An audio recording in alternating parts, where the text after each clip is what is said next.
I was left in Ensenada by myself at like 2 a.m, got pulled over by cops out there, and I literally thought I was gonna die. Like, okay, they're gonna kidnap me. They're going to just like throw me in a ditch somewhere, and I'm just gonna, that's it. Like, this is where my life ends. I was just crying, like, what did I do? Where did I just put myself in, you know? I stopped doing cocaine after everything happened in Ensenada. That's when I stopped completely, because I was like, okay, this is too much. Too much, yeah. And then so I stopped that, and then a year later, when I got into that car accident, and then for Lent, I stopped drinking. I think around this time I was just lost. I think I was trying to numb and find ways to just continue to run away from myself. And I didn't realize I was doing that until I got sober.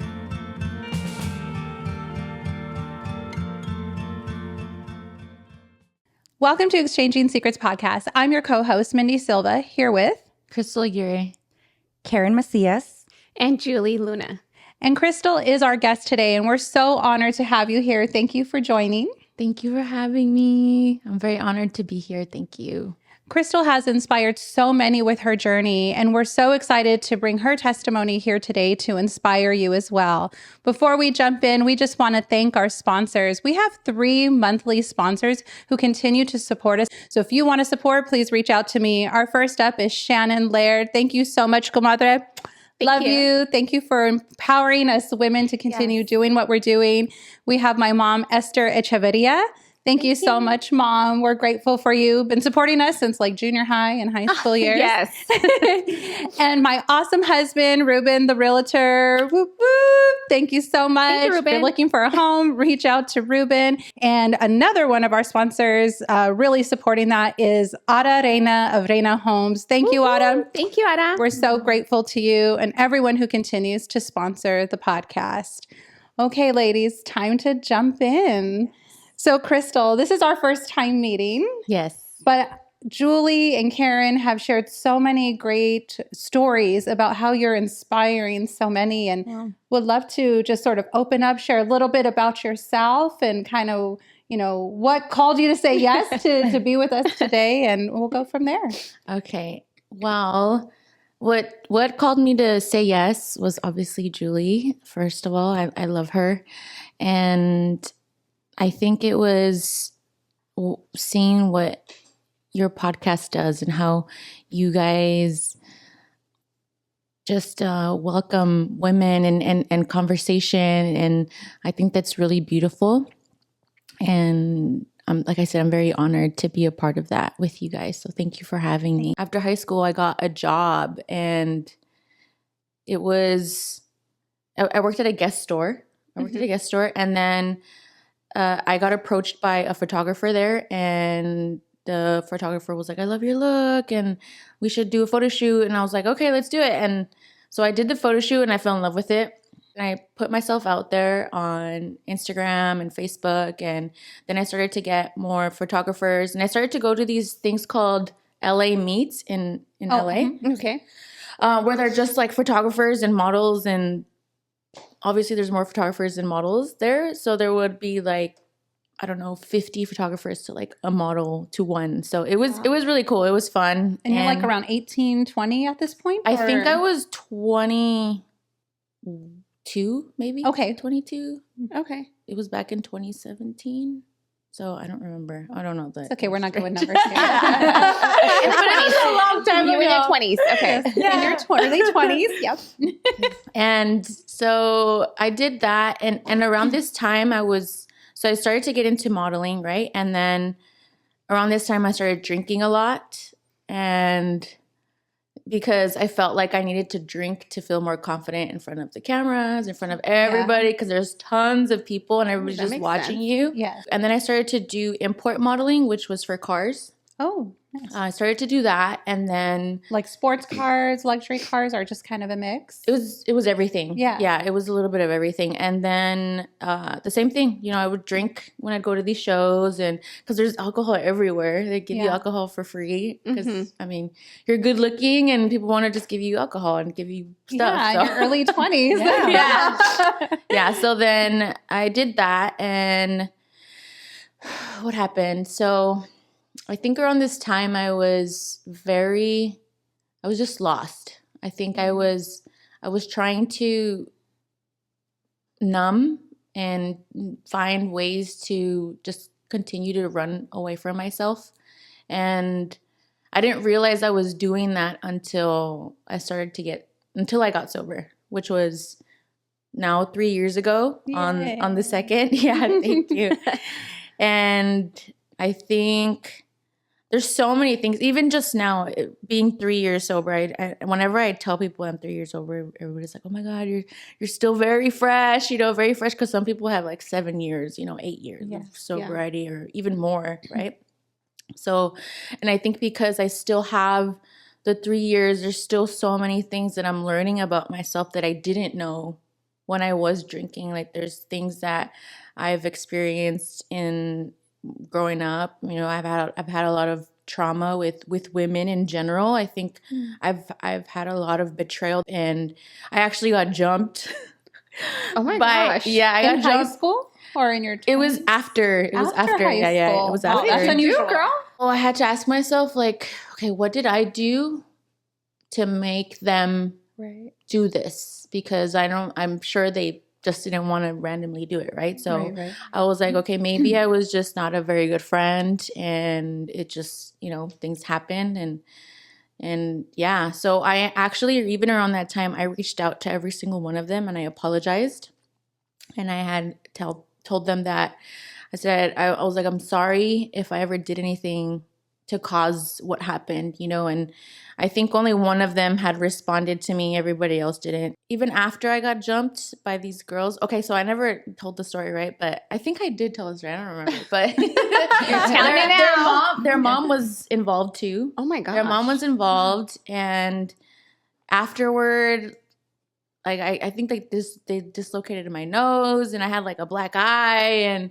my ex was with me at the time. He was there. So I don't know. There was just so many things going through my mind, thinking like that they planned this, and oh my God, it was awful. It was awful. Yeah. It was awful. You went through it, yeah. Yeah, and then I had gone to the police station to make a report, and they were just like, well, there's nothing we can do. And I was just like, what the like, do you not see my face? And they didn't do anything, and I think they continued to harass me for a couple of weeks after that too. It was like I tried to go to another friend's party not that long after, I think, or after like I healed. Obviously, I think it was maybe like 2-3 weeks after or something like that, and I saw them at the party, and they chased me out of the party. Wow. And Sounds I was like bullies. yeah. It was crazy, and I'm like, how old are we? This is like, oh my God. Did you ever come to, I guess, some self-conclusion as to like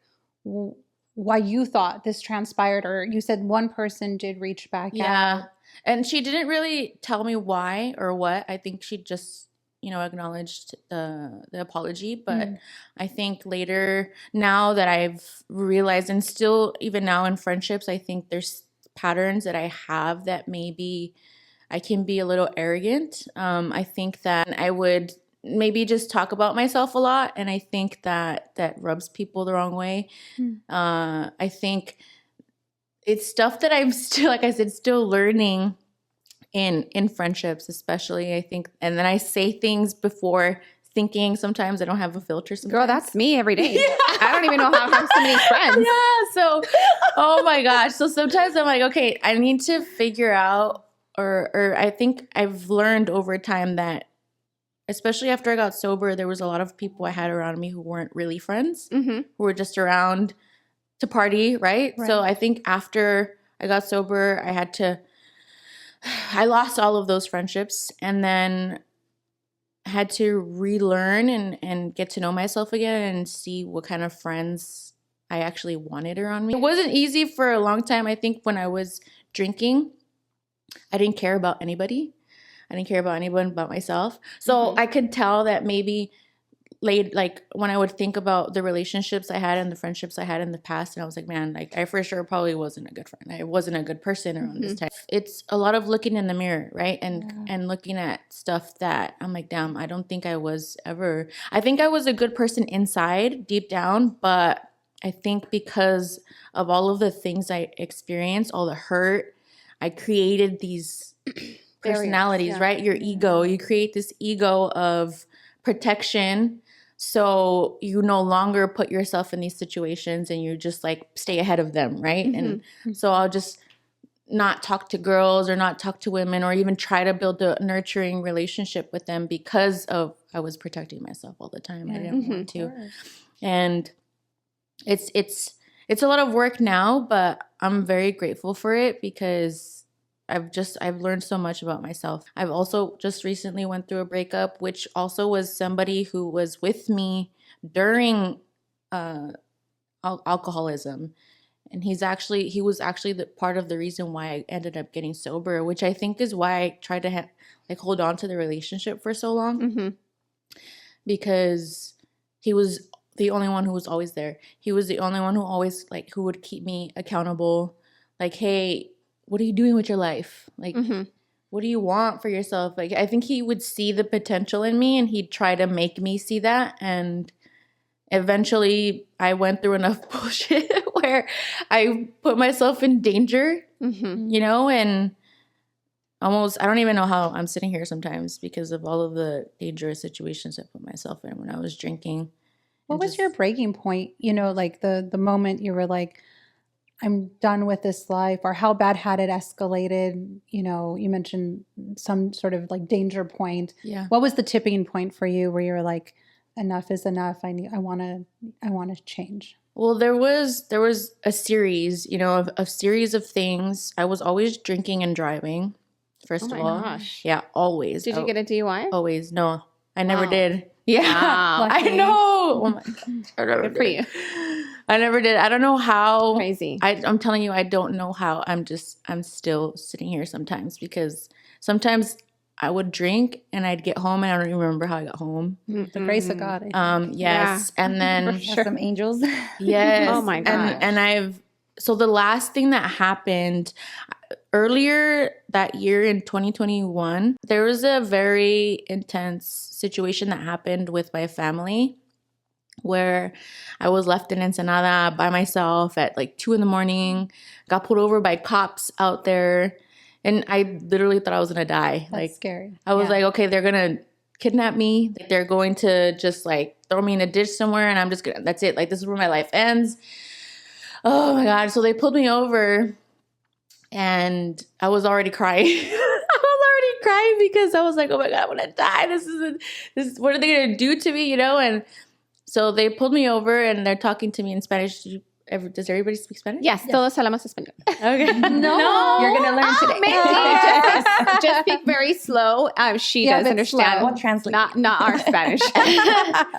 So they were like, ¿Estás tomando? And I was just like, yeah, I was drinking. And they were just like, ¿Por qué? Porque why are you driving like this if you're drinking, right? Because I had passed the red light. I passed the red light because I was looking in the rear view because I saw them.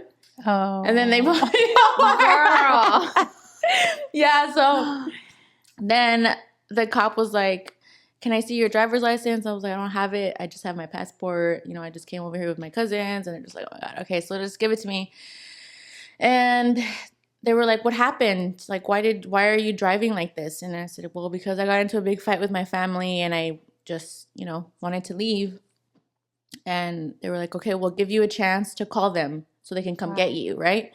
And I called every single one that I could that I had the number of, and nobody answered my call. Wow. Yeah, nobody answered my call, and the cops were like, did they do something to you? And I was just like, no, they didn't. And I was just like, I was just so in shock that they were Helping you out. Yeah. In Mexico. Yeah. Yes.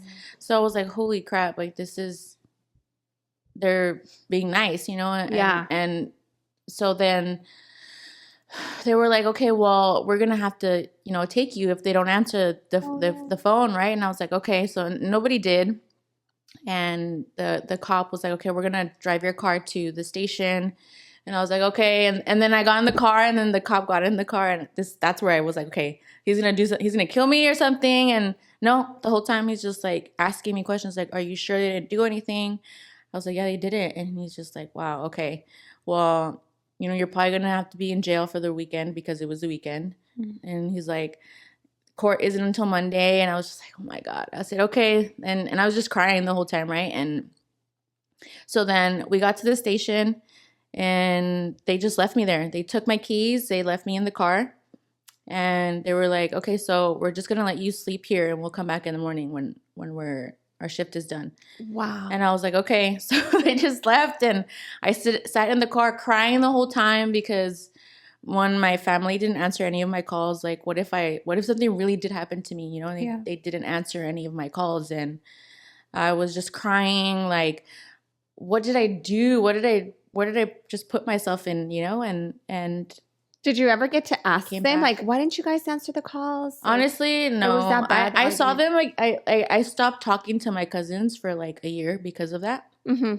And it wasn't until I think like recently, literally like last year, I think I had a conversation with my cousin because there was still so much tension around because of what happened, and nobody ever talked about it because that's what my family does.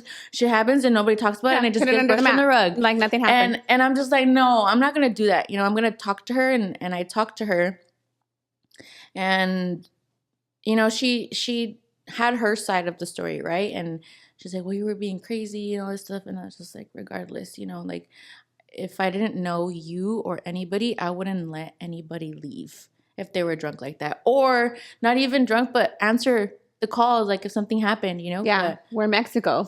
Yeah, so it was solved, right? I had already forgave her before I actually talked to her about it, but there was still tension because there wasn't an actual conversation about it. Sure. So after that, it was good. Everything's been fine, right? That was the number one thing that happened. But then a year later, I got into a car accident, finally. I got into a car accident, and it was with you were the driver? Older woman. Yeah, I was there with a friend. So I crashed, right? I crashed, and the friend I was with, he's like, what are you doing? And I was drinking the whole night before that, and oh my God, So it was like hangover next day type of scenario, or? Completely numb. Not really, because so I did wake up hungover, but that day I needed to go somewhere with my boyfriend at the time, and the friend I was with was like buying me drinks. He's like, let's get a room, and I was like, I'm not gonna get a room with you, bro. Like, no. And so we ended up waking up in the car, and I was like, what the fuck just happened, And so I'm telling you, like, all of these situations, I don't even know how. You're still alive. Yeah, because I don't know if things have happened, because I would black out all the time. And so the next morning, I was like, okay, I'm hungover. I'm going to just stop at a bar and buy a shot. So I did. I Googled an open bar at like 6 a.m, and I found one. And I went in there, and I said, can you give me a shot of, I forgot what I got. I think it might have been Crown. I don't know. And the guy gave me the shot. I took the shot, and I got in the car and drove back to where we were going, right? And my friend, he was sleeping in the passenger. So we're driving back. I was driving back home, and I ended up passing a red light because it was super foggy that morning. And then I took another one, and then I finally, I hit a lady, and there was a random pedestrian on the street, and he's like, somebody should help the other driver because it's foggy and cars were still coming. So I went over there, and I remember it so vividly. I went over there, I opened the door, and she's just crying. She's like, what happened? And I was just like, I'm so sorry. I told her, I'm so, so sorry. It's my fault. And all this is in Spanish because she was speaking in Spanish. So I helped her out of the car. I took her seatbelt off. I helped her out of the car, and I sat her on the curb. And she's like, ¿Qué pasó? Like, what happened? And I was like, I just hit you with my car, and I look over, and my friend was gone. Yeah. Ran. Yep, Wow. he was gone. So I was What kind of friends are these, girl? I'm telling you. I have to get you some new friends. I'm telling you. But it's just, I wasn't aware of. Well, you're stuff, just you know? drinking a lot during this time. And I Yeah. mean, were those the 2 points that you would say that's enough for me? Like, you're like, Yeah. okay. So that happened in November. I didn't get sober until March. Yeah. So I tried to cut down when that happened because I obviously lost my car. I lost everything. Oh my God. So my ex had picked me up that day, and he's like, okay. They never did a breathalyzer or anything at the scene. So he told me, Wow. okay, when I called him when I had gotten in a car accident. I said, oh my God, like, I'm going to go to jail right now. He's like, what happened? I said, just got in a car accident. And he's like, where's Marco? I was like, he left. He's like, he left you? He's like, all right, well, if the cops come, tell them that he was driving. Yeah. So I was like, oh my God, okay. I'm not a good liar, you know? So I was like, oh my God, how am I going to do this? How am I going to say it? And I don't know what I'm telling you, I don't even know how or what, but the cop listened to me. He's like, okay, I need your friend's information. And I give him the information. And I was translating for the woman that I just hit, you know, to the paramedics and the cop, like, because I needed to. She didn't speak any English. Yeah. And I felt so bad because she was telling me that she's like, I was on my way to work. And I was just like, oh my God. Like, she's like, I have a daughter. I was like, oh my God. I was like, oh my God. And I'm just thinking about my mom, you know, and I was just, I don't know, it was just a lot. And then the cop was like, he bought it. He bought the story. And the next day, my friend, that guy that left me there, he's like, why did you lie and tell them that I was driving? I was like, oh my God. Like, and there was a warrant out for his arrest for a felony hit and run because I told the cop that he was the one driving, right? So I was like, oh my God, all right, I need to tell the truth here because I was thinking about him. Obviously, we're not friends anymore because he left me there, right? But I was like, man, I'm not going to be that person to just do that to him. He has a family himself. He has his own job and stuff like that.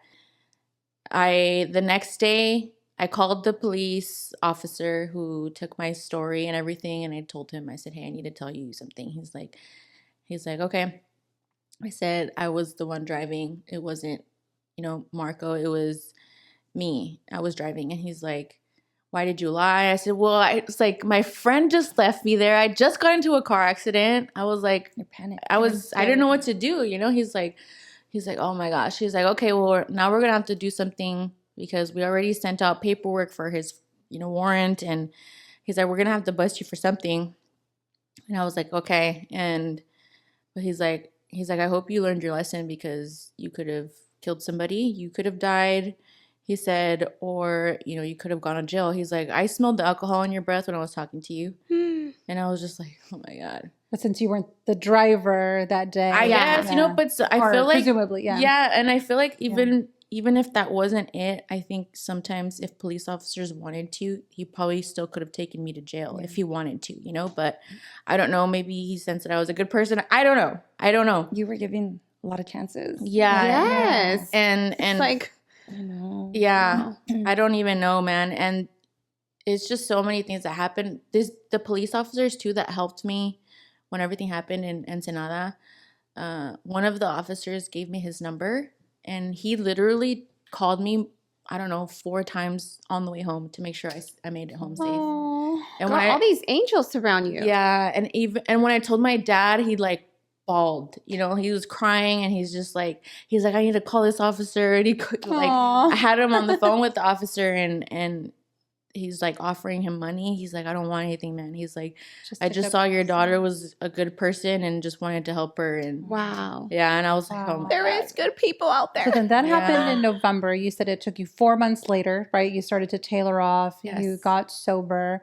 Yes. Tell us about that sort of transition into sobriety. And then like, what has kept you there the last 3 years? Okay, so around that time after the car accident, my ex that I was with at the time, he's like, we should go to church, you know, and we started to go to a Christian church around that time, and for some reason this church did Lent. So we did it. I said, I told them, I was like, I'm going to do this. I'm going to do it for Lent, and I'm going to stop drinking and everything. And I had stopped doing cocaine a year before that. So I stopped doing cocaine after everything happened in Ensenada. Okay. That's when I stopped completely, because I was like, okay, this is too much. Too much, yeah. And then so I stopped that, and then a year later, when I got into that car accident, I, you know, and then for Lent, I stopped drinking. So I stopped, and it was so hard, man. It was so hard. I was always so irritable. I was so angry. Because everywhere I started to realize how much I was thinking about alcohol, which was literally every minute of every day. And it controlled you. Yeah, I just wanted to drink wherever I went. I was like, oh my God, I need a drink. Like, it was awful. It was so, so bad. And so I was not also a very good person still when I got sober, because I was just always really angry. And Did you ever go to rehab? I didn't. Okay. I didn't. No, I think I tried to go to AA a couple times before I actually got sober, but no, I never did. I never went to rehab. And so he helped me out. He would try to get me out of the house. You know, he obviously had to drive me around everywhere because I didn't have a car anymore, right? So I was super depressed all the time and just wanted to eat. And yeah, and so I ended up gaining a lot of weight after that, because once you stop drinking, you try to cope with other things, and it ended up becoming food for me. So,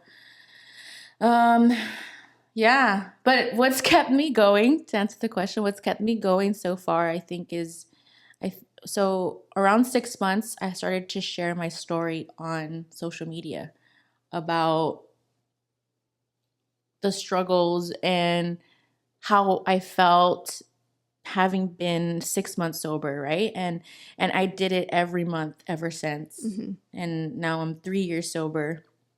And I think when I got to that point of being 6 months sober, I started to realize that I was like, oh my God, there's something bigger here. This isn't really just for me anymore, right? I'm sharing this now for other people, to help other people now. And were they reaching back out to you? Oh my God, yes. And they do daily. It's still, and I think people would say, you know, thank you for sharing, or people would share their experiences, right? And people message me still to this day, telling me that they got sober because of a video they saw that I made, or that I saved their life, or you know, things like that. And I don't ever talk about that stuff, because that's not what I do it for. You know, I don't do it for recognition. I don't do it to seem like I'm this person, right? I think maybe before, when I was younger, it might have been something that would have been the reason, but I think now it's more of like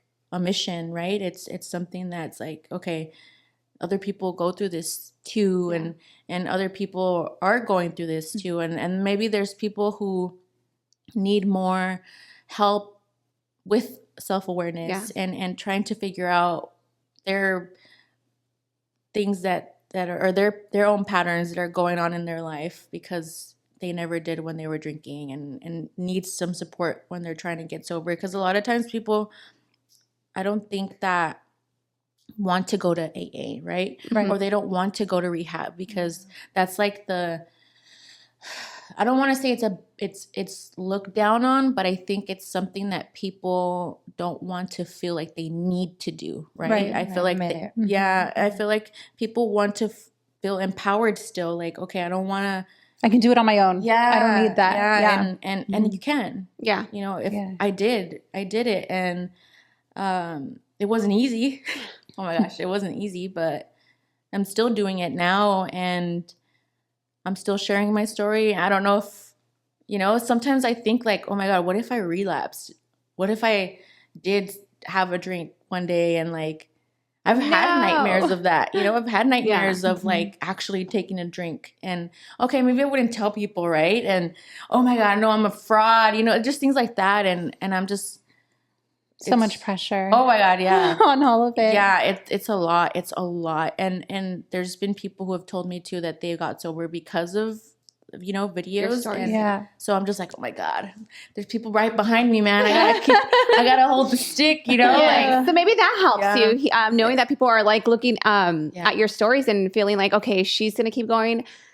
I can do this kind of thing. It's self-accountability.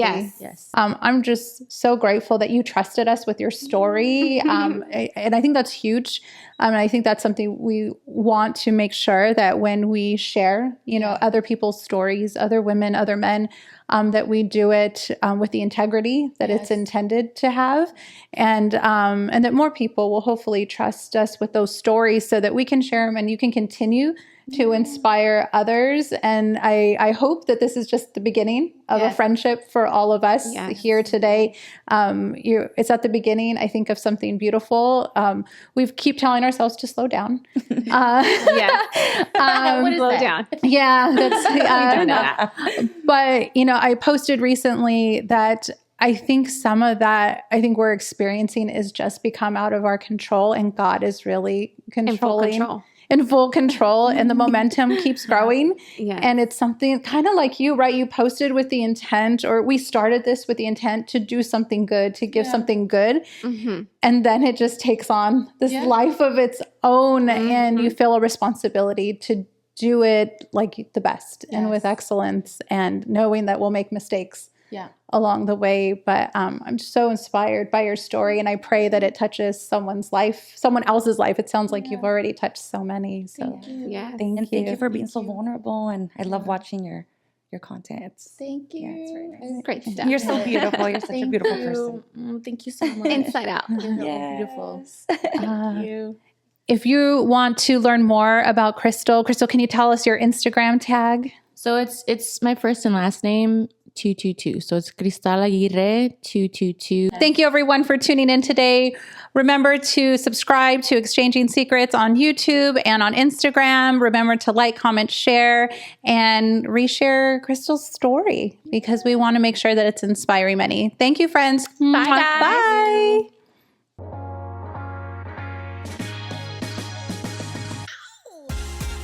Thank you, friends, for joining us. Tune in each week as we give you an intimate window into our decades of friendship and exchange secrets on how we are striving to successfully navigate life's challenges. Remember to like and subscribe to our podcast on YouTube and other podcast platforms.